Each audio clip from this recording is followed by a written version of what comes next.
회사원이 부자 되는 게 어렵다고 느끼시죠? 그건 정상입니다. 어려운 게 당연한 겁니다. 만약 회사원이 누구나 부자가 될 수 있었다면 이 세상은 이미 이상해졌을 거예요. 그럼 누가 위험을 감수하며 사업을 하겠습니까? 다들 직장만 다니고 있겠죠. 그런데 세상의 법칙은 단순합니다. 하이 리스크, 하이 리턴. 리스크를 감수한 만큼 리턴이 돌아옵니다. 그래서 월급은 안정적인 대신 결코 우리를 부자로 만들어주지 않습니다. 그럼 회사원은 희망이 없을까요? 아닙니다. 회사원이 부자가 되는 방법은 분명히 있습니다. 다만 그 길은 단 두 가지뿐입니다. 하나는 사업가의 길, 또 하나는 투자자의 길이에요. 많은 분들이 이 길을 부업으로 시작합니다. 퇴근 후 주말에 사람들이 쉴 때 뭔가를 만들고 팔고 운영하죠. 그게 블로그든 쇼핑몰이든 콘텐츠든 상관없어요. 처음엔 하루 1시간이지만 점점 그 일이 커집니다. 그리고 어느 날 그 부업이 월급을 넘어서는 순간이 옵니다. 그때 회사를 그만두죠. 이게 전형적인 회사원에서 창업가로의 전환 루트입니다. 물론 대가는 있습니다. 워라밸은 없습니다. 피곤하고 체력은 한계에 부딪힙니다. 친구 만나기도 어렵고 가족과의 시간도 줄어듭니다. 하지만 그 시기를 버텨낸 사람들이 결국 자기 사업을 갖게 됩니다. 이건 단순한 돈벌이가 아니라 리스크를 감당할 수 있는 사람만이 얻는 자유입니다. 투자자의 길을 걷는 회사원들은 조금 다릅니다. 이들은 회사를 스트레스의 원인이 아니라 현금 흐름의 기반으로 봅니다. 직장은 내 투자 시스템의 엔진이에요. 그 엔진이 돌아가는 동안 나는 투자금이 쌓이고 퇴근 후엔 그 돈을 불리기 위한 공부를 합니다.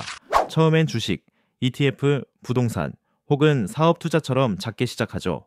퇴근 후 책을 읽고 주말엔 현장을 다니고 밤에는 미국 시장을 봅니다. 그렇게 자본이 불어나면서 어느 순간 투자 소득이 연봉을 넘어서는 시점이 옵니다. 그때부터는 선택이 가능해집니다. 이 회사를 계속 다닐까 아니면 전업으로 갈까? 이 선택권이 생겼다는 것 자체가 이미 경제적 자유의 시작이에요. 많은 분들이 이렇게 말하죠. 퇴사하고 올인하면 더 잘 될 것 같아요. 하지만 현실은 정반대입니다. 회사에서 벗어나면 처음엔 자유로워 보여요.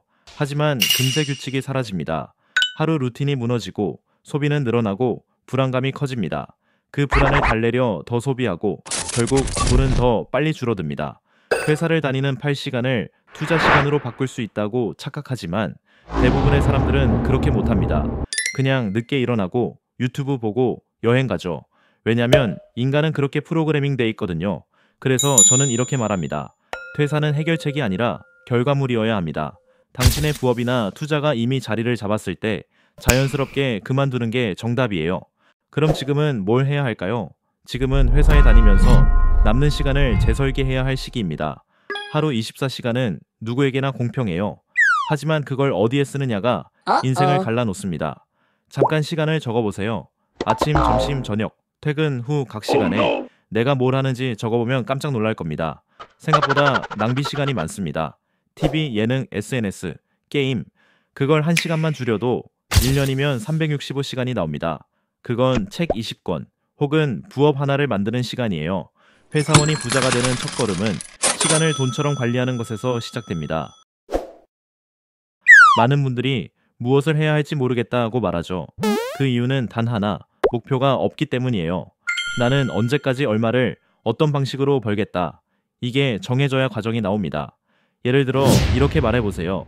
10년 안에 순자산 5억, 연현금 흐름 3천만 원. 그 순간 해야 할 일이 선명해집니다.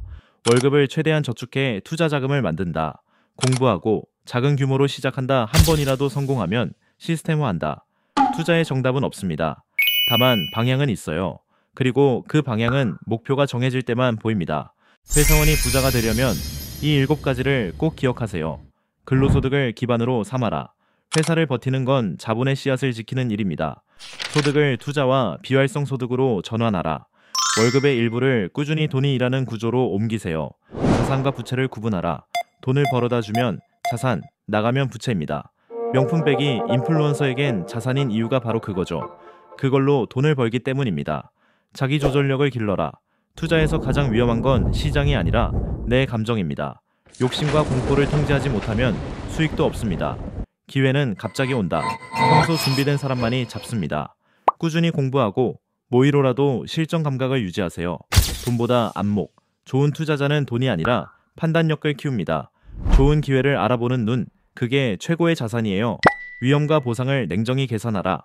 감정이 아니라 숫자로 판단하세요. 이게 망하면 나는 얼마를 잃고 이기면 얼마를 얻는가. 이 단순한 계산이 인생을 바꿉니다. 많은 분들이 부자하면 한강뷰, 외제차, 명품을 떠올리죠. 하지만 진짜 부는 그게 아닙니다. 부의 추월차선의 저자 AMJ 드마코는 이렇게 말했어요.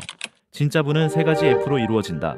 패밀리, 가족, 피트니스, 건강, 프리덤, 자유. 돈은 수단이지 목적이 아닙니다.